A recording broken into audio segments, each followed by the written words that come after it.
ಎಲ್ಲರಿಗೂ ಕಥಾಕುಸುಮ ಯೂಟ್ಯೂಬ್ ಚಾನೆಲ್ಗೆ ಸ್ವಾಗತ. ಮಮ್ಮಿ ಮಮ್ಮಿ ಎನ್ನುತ್ತಾ ಓಡೋಡಿ ಬಂದ ಸಾನ್ನಿಧ್ಯ ತನ್ನ ತಾಯಿಯ ತೊಡೆಯ ಮೇಲೆ ಕುಳಿತಳು. ಏನಾಯ್ತು ನನ್ನ ಪುಟ್ಟನಿಗೆ ಎಂದು ಗೌರಿ ಅವರು ಅವಳ ತಲೆ ಸವರಿ ಕೇಳಿದಾಗ, ಮಮ್ಮಿ ಟೀಚರ್ ಅಕ್ಕ ಯಾಕೆ ಬರ್ತಾ ಇಲ್ಲ ಎಂದು ಪ್ರಶ್ನಿಸಿದಳು. ಹೌದು ಗೌರಿ, ಋತು ನಮ್ಮ ಮನೆಗೆ ಬರದೆ ತುಂಬ ದಿನಗಳಾದವು ಎಂದು ತಮ್ಮ ಟೈ ಸಡಿಲಗೊಳಿಸುತ್ತಾ ಮನೆಯೊಳಗೆ ಬಂದರು ಚಂದ್ರಕಾಂತ್ರವರು. ಅವರನ್ನು ಕಂಡದೇ ತಡ ಜಿಂಕೆ ಮರಿಯಂತೆ ಅವರ ಬಳಿಗೆ ಜಿಗಿದಳು ಸಾನ್ನಿಧ್ಯ. ಡ್ಯಾಡಿ, ನನಗೆ ಟೀಚರ್ ಅಕ್ಕನನ್ನು ನೋಡಬೇಕು. ನಿನ್ನ ಟೀಚರ್ ಅಕ್ಕ ನಾಳೆ ಇಲ್ಲಿಗೆ ಬರ್ತಾಳೆ ಎಂದು ಅವಳನ್ನು ಸಂತೈಸಿದ ಚಂದ್ರಕಾಂತ್ರವರು ಗೌರಿಯವರ ಕಡೆಗೆ ನೋಡಿ, ನಿನಗೆ ಅವಳ ಮನೆಯಲ್ಲಿ ಅಂತ ಗೊತ್ತಾ ಎಂದರು. ಇಲ್ಲ ರೀ, ನಂಗೆ ಗೊತ್ತಿಲ್ಲ, ಆದರೆ ನನಗೆ ಗೊತ್ತು ಎನ್ನುತ್ತಾ ಬಂದ ವಿಘ್ನೇಶ್. ಆಗ ಗೌರಿಯವರು, ಹೌದು ರೀ, ವಿಘ್ನೇಶ್ ಅವಳನ್ನು ಮನೆ ತನಕ ಬಿಡಲು ಹೋಗ್ತಾ ಇದ್ದ. ಅವನಿಗೆ ಅವಳ ಮನೆ ಗೊತ್ತು.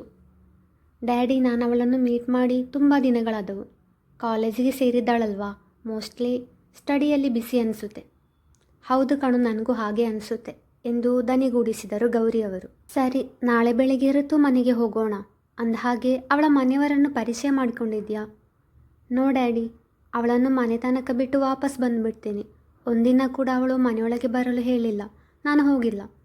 ಸೊ ನನಗೆ ಯಾರ ಪರಿಚಯ ಕೂಡ ಇಲ್ಲ. ಇಟ್ಸ್ ಓಕೆ ಮೈ ಸನ್, ನಾಳೆ ಅವರ ಪರಿಚಯ ಆಗುತ್ತೆ.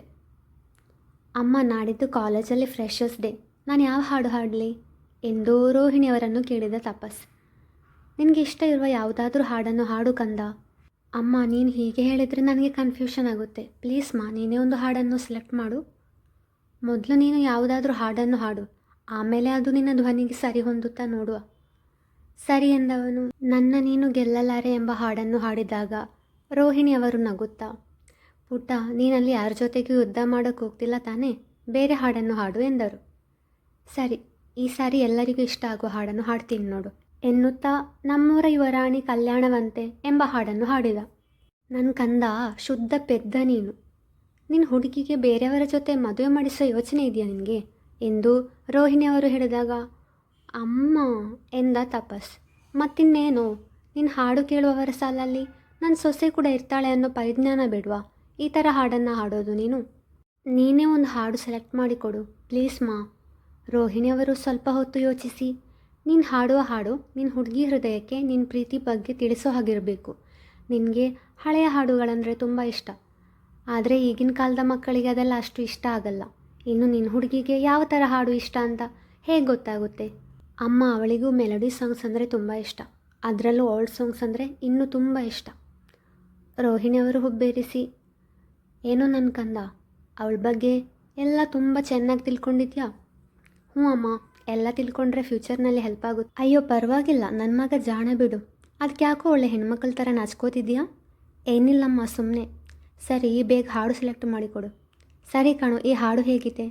ಹಾಡು ಯಾವುದಂತ ಈಗ ಹೇಳಲ್ಲ, ಅದು ಸಸ್ಪೆನ್ಸ್. ಸೂಪರ್ ಅಮ್ಮ, ಇದನ್ನೇ ಹಾಡ್ತೀನಿ, ಥ್ಯಾಂಕ್ ಯು ಎಂದು ಅವರ ಕೆನ್ನೆಗೆ ಮುತ್ತು ಕೊಟ್ಟು ಹೋದ. ತಾಯಿ ಮುಂದೆ ತಪಸ್ಯಾವಾಗಲೂ ಪುಟ್ಟ ಮಗು ಥರ ಇರ್ತಾನೆ. ಅದೊಂದು ದಟ್ಟವಾದ ಕಾಡು. ಅಮಾವಾಸ್ಯೆಯ ರಾತ್ರಿ. ಪೂರ್ತಿ ಕತ್ತಲು ಆವರಿಸಿಕೊಂಡಿದೆ. ಭಯ ಹುಟ್ಟಿಸುವಂತಹ ವಾತಾವರಣ. ಮುಂದೆ ನಡೆಯಲು ಹಾದಿ ಗೊತ್ತಾಗದೆ ಭೀತಿಯಿಂದ ಒಂದೊಂದೇ ಹೆಜ್ಜೆಯನ್ನಿಡುತ್ತಾ ಮುಂದೆ ಹೋಗಲು ಪ್ರಯತ್ನಿಸುತ್ತಿದ್ದಾಳೆ ಅವಳು. ಆದರೆ ಎಷ್ಟಾದರೂ ಆ ಕಗ್ಗತ್ತಲಿನಲ್ಲಿ ಏನೂ ಕಾಣದೆ ಯಾವುದೋ ವೃಕ್ಷದ ಬೇರು ತಗಲಿ ಎಡವಿ ಬೀಳುವವಳನ್ನು ಬೀಳದಂತೆ ಬಳಸಿದವು ಆ ಎರಡು ಕೈಗಳು. ಬಿಳಿ ವಸ್ತ್ರ ಧರಿಸಿದ ಆ ವ್ಯಕ್ತಿ ಅಮಾವಾಸ್ಯೆಯ ಕತ್ತಲಲ್ಲೂ ಕಂಡ. ಆದರೆ ಆ ವ್ಯಕ್ತಿಯ ಮುಖವನ್ನು ನೋಡಬೇಕು ಎನ್ನುವಷ್ಟರಲ್ಲಿ, ಋತ್ವಿ ಬೇಗ ಎದ್ದೇಳು ಎಂದು ಅವಳನ್ನು ಎಬ್ಬಿಸಿದರು ರೇಖಾರವರು. ಭಯದಿಂದ ಕಣ್ಣು ಬಿಟ್ಟವಳು ರೇಖಾರವರನ್ನು ಕಂಡೊಡನೆ ನಿಟ್ಟುಸಿರು ಬಿಟ್ಟಳು. ಅಮ್ಮ, ಬೇಗ ಫ್ರೆಶ್ ಆಗಿಬಿಟ್ಟು ಬಾ, ನನಗೆ ಸ್ವಲ್ಪ ಸಹಾಯ ಮಾಡು. ಸರಿ. ಋತ್ವಿ ಕನಸಿನಲ್ಲಿ ಕಂಡ ಸನ್ನಿವೇಶಕ್ಕೂ ಅವಳ ನಿಜ ಜೀವನಕ್ಕೂ ಹೆಚ್ಚು ವ್ಯತ್ಯಾಸವೇನಿಲ್ಲ. ಅವಳ ಜೀವನ ಈಗ ഇരുಳಲ್ಲಿದೆ. ಕನಸಲ್ಲಿ ಅವಳನ್ನು ಕಾಪಾಡಿದ ಆ ದೇವಪುರುಷ ಅಥವಾ ಏಂಜಲ್ ನಿಜ ಜೀವನದಲ್ಲೂ ಅವಳ ಜೀವನದಲ್ಲಿ ಬೆಳಕನ್ನು ಚೆಲ್ಲುವನ? ಆ ಏಂಜಲ್ ತಪಸ್ಸಾಗಿರಬಹುದಾ? ಮುಂದೆ ಕಾಲವೇ ಅದಕ್ಕೆ ಉತ್ತರ ನೀಡಬೇಕಷ್ಟೆ. ಚಂದ್ರಕಾಂತ್ರವರು ರೆಡಿಯಾಗಿ ಡೈನಿಂಗ್ ಟೇಬಲ್ ಬಳಿ ಕುಳಿತರು. ಗೌರಿ, ಎಲ್ಲಿ ನಿನ್ನ ಸುಪುತ್ರ? ಇನ್ನೂ ರೆಡಿಯಾಗಿ ಬಂದಿಲ್ಲ? ರೀ, ನನ್ನ ಅಲ್ಲ, ನಮ್ಮ ಮಗ. ಅವನ ಹತ್ರ ಎಷ್ಟು ಗಂಟೆಗೆ ರೆಡಿಯಾಗೋಕೆ ಹೇಳಿದ್ರಿ? 9. ಹಾಗಾದರೆ ಅವನು 9 ಗಂಟೆಗೆ 5 ನಿಮಿಷ ಇರುವಾಗ ಎದ್ದಿರ್ತಾನೆ.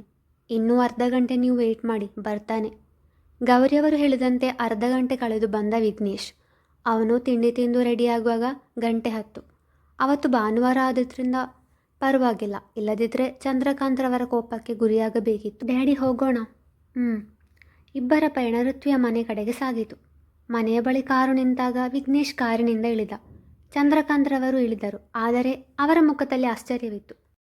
ಅರೆ, ಇದು ನಮ್ಮ ಜಯರಾಮನ ಮನೆ ಅಲ್ವಾ ಎಂದು ಮನಸ್ಸಲ್ಲಿ ಅಂದುಕೊಂಡವರೇ, ಇದೇ ಮನೇನಾ ಎಂದು ಕೇಳಿದಾಗ ಎಸ್ ಡ್ಯಾಡಿ ಎಂದ ವಿಘ್ನೇಶ್. ಜಯರಾಮ ಹೇಳಿದ್ದು ಅವನು, ಅವನ ಹೆಂಡತಿ ಮತ್ತು ಮಗಳು ಮಾತ್ರ ಈ ಮನೆಯಲ್ಲಿ ಇರುವುದು ಅಂತ. ಹಾಗಾದರೆ ಋತ್ವಿ ಇಲ್ಲಿ ಹೇಗೆ ಎಂದು ಮನಸ್ಸಿನಲ್ಲಿ ಯೋಚಿಸುತ್ತಿರುವಾಗ ವಿಘ್ನೇಶ್ ಮನೆಯ ಕರೆಗಂಟೆ ಬಾರಿಸಿದ. ಚಂದ್ರಕಾಂತ್ರವರು ತಮ್ಮ ಯೋಚನೆಯಿಂದ ಹೊರಬಂದರು.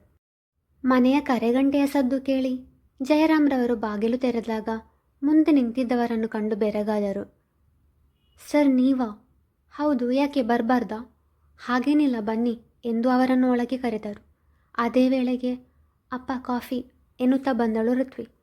ಅವಳನ್ನು ಕಂಡ ಚಂದ್ರಕಾಂತ್ರವರು, ಋತು ಪುಟ, ಇದು ನಿನ್ನ ಮನೇನಾ? ನೀನು ಜಯರಾಮನ್ ಮಗಳ ಎಂದಾಗ ಜಯರಾಮ್ರವರು ಬೆವರಿದ್ದರು. ಸರ್, ಋತ್ವಿ ಅದು ಅವಳು ಇದೇ ಮನೆಯಲ್ಲಿರುವುದು. ಅವಳು ನನ್ನ ಸ್ನೇಹಿತನ ಮಗಳು. ಪಾಪ, ಅವಳ ಅಪ್ಪ ಅಮ್ಮ ಇಬ್ಬರು ಆಕ್ಸಿಡೆಂಟ್ನಲ್ಲಿ ಶಿವನ ಪಾದ ಸೇರ್ಕೊಂಡ್ಬಿಟ್ರು. ಈ ಹುಡುಗಿಗೆ ಯಾರೂ ಇಲ್ಲ, ಅದಕ್ಕೆ ನಮ್ಮ ಮನೆಯಲ್ಲಿದ್ದಾಳೆ ಎಂದು ಸುಳ್ಳಾಡಿದ್ದರು. ನಿಜ ಹೇಳಿದರೆ ಇಷ್ಟು ದಿನ ನಿಜ ಮುಚ್ಚಿಟ್ಟಿದ್ದಕ್ಕೆ ಚಂದ್ರಕಾಂತ್ರವರು ತನ್ನ ಮೇಲೆ ಕೋಪಗೊಂಡು ಕೆಲಸದಿಂದ ತೆಗೆದುಹಾಕಿದ್ದಾರೆ ಎಂಬ ಭಯ ಅವರಿಗೆ. ಚಂದ್ರಕಾಂತ್ರವರು ಅವಳ ತಲೆ ಸವರಿದರು. ಪುಟ್ಟ, ಸಾನಿದೆ ನಿನ್ನ ತುಂಬ ಮಿಸ್ ಮಾಡ್ಕೊಳ್ತಿದ್ದಾಳೆ ಎಂದಾಗ, ಸಾರಿ ಅಂಕಲ್, ಸ್ವಲ್ಪ ಬ್ಯುಸಿ ಇದೆ, ಹಾಗಾಗಿ ಬರೋಕ್ಕಾಗಲಿಲ್ಲ ಎಂದಳು. ಮಾರ್ಕೆಟಿಗೆ ಹೋಗಿದ್ದ ರೇಖಾರವರು ವಾಪಸ್ ಬಂದಾಗ ಚಂದ್ರಕಾಂತ್ರವರು ಹಾಗೂ ಋತ್ವಿ ಅಕ್ಕಪಕ್ಕದಲ್ಲೇ ಕುಳಿತಿದ್ದನ್ನು ನೋಡಿ ದಂಗಾದರು. ತಮ್ಮ ಪತಿಯ ಕಡೆಗೆ ನೋಡಿದಾಗ ಪರಿಸ್ಥಿತಿ ಸಂಭಾಳಿಸಿದ್ದೇನೆ ಎಂಬಂತೆ ಕಣ್ಣಲ್ಲಿ ಭರವಸೆ ನೀಡಿದಾಗ ನಿಟ್ಟುಸಿರು ಬಿಟ್ಟರವರು. ಜಯರಾಮ, ಋತುಪುಟ್ಟಿಯನ್ನು ಮನೆಗೆ ಕರ್ಕೊಂಡು ಹೋಗ್ತೇನೆ, ಸಂಜೆ ವಾಪಸ್ ಬಿಡ್ತೇನೆ, ಆಯಿತಾ? ಅದಕ್ಕೇನಂತೆ ಸರ್, ಧಾರಾಳವಾಗಿ ಕರ್ಕೊಂಡು ಹೋಗಿ. ಋತ್ವಿ ಬೇಗ ತಯಾರಾಗಿ ಬಂದವಳು ಅವರ ಜೊತೆ ಹೋದಳು. ದಾರಿಯುದ್ದಕ್ಕೂ ಅವಳದು ಬರೇ ಮೌನ. ತನ್ನ ತಂದೆಯೇ ತನ್ನನ್ನು ಪರೋಕ್ಷವಾಗಿ ಅನಾಥೆ ಎಂದದ್ದು ಅವಳಿಗೆ ತುಂಬ ನೋವಾಗಿತ್ತು. ಋತು, ಹೇಳುವಿಗು, ಯಾಕೆ ಸೈಲೆಂಟು? ಏನಿಲ್ಲ ಕಣೋ ಪುಟ್ಟ, ನಂಗೊತ್ತು ನಿನ್ನ ಬೇಸರದ ಹಿಂದಿನ ಕಾರಣ ಎಂದು ಚಂದ್ರಕಾಂತ್ರವರು ಹೇಳಬೇಕಾದರೆ ಋತ್ವಿ ಅವರ ಮುಖವನ್ನೇ ನೋಡಿ ಹೇಳಿ ಎಂಬಂತೆ ಸನ್ನೆ ಮಾಡಿದಾಗ, ನಿನ್ನ ನಿಜವಾದ ತಂದೆ ನಿನ್ನನ್ನು ಸ್ನೇಹಿತನ ಮಗಳು ಅಂದ ಅಲ್ವಾ? ಅಂಕಲ್, ಅದು ನನಗೆ ಹೇಗೆ ಗೊತ್ತು ಅಂತ ಯೋಚನೆ ಮಾಡ್ತಿದ್ಯಾ? ನೀನು ಜಯರಾಮ್ನ ಪಡಿಯಚ್ಚು, ನಿನ್ನ ಅವನ ಮಗಳಲ್ಲ ಅಂತ ಯಾರೂ ಹೇಳಲ್ಲ. ಋತ್ವಿ ಸುಮ್ಮನೆ ಏನು ಮಾತನಾಡದೆ ತಲೆ ತಗ್ಗಿಸಿ ಕುಳಿತಳು. ಮುಂದುವರಿಯುವುದು. ಈ ಕಥೆ ನಿಮಗೆ ಇಷ್ಟವಾಗಿದ್ದರೆ ಲೈಕ್ ಮಾಡಿ, ಶೇರ್ ಮಾಡಿ, ಕಮೆಂಟ್ ಮಾಡಿ. ಹಾಗೆ ಈ ಚಾನೆಲ್ನ ನೀವು ಸಬ್ಸ್ಕ್ರೈಬ್ ಮಾಡಿಲ್ಲ ಅಂದರೆ ಸಬ್ಸ್ಕ್ರೈಬ್ ಮಾಡಿ.